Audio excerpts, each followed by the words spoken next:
काहे भागतर दूर के रहनी काहे कैलू मजबूर काहे भागतर दूर प्यार करे तू डाल जन बाधा ए हो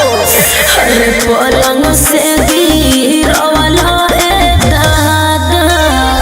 कमर में दर्द भइल ज्यादा पलंग से गिरवाला ए दादा कमर में दर्द भइल ज्यादा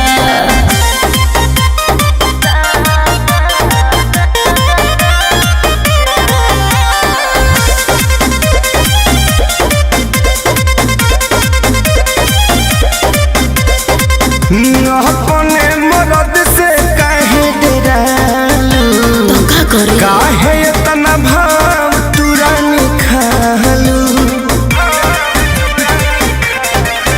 तोहर कोई गलतिया ए राजा सुन कालू के रतिया ए राजा मन कर दी गारी तोहरा के कह दी कनतिया ए राजा तोहर बोलता बाटे इरादा हर पलंग से गिरवाला ए दादा कमर में दर्द भइल ज्यादा पलंग से गिरवाला ए दादा कमर में दर्द भइल ज्यादा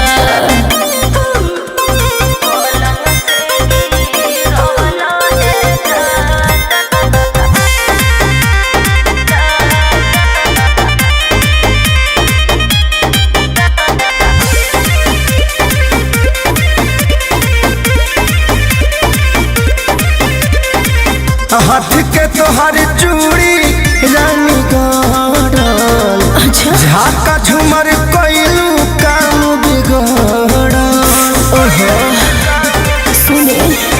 तोके कोई हो माना ए राजा टाइम पर चाही तोहे जाना ए राजा हमर कोई कहल पर कास तू अब ज्यादा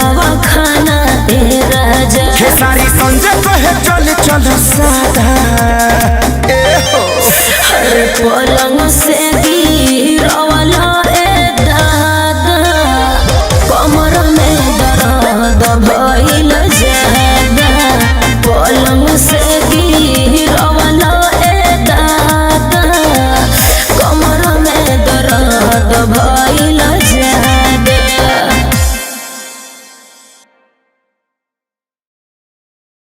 प्यार करे तू डाल जन बाधा ए हो हर पलंग से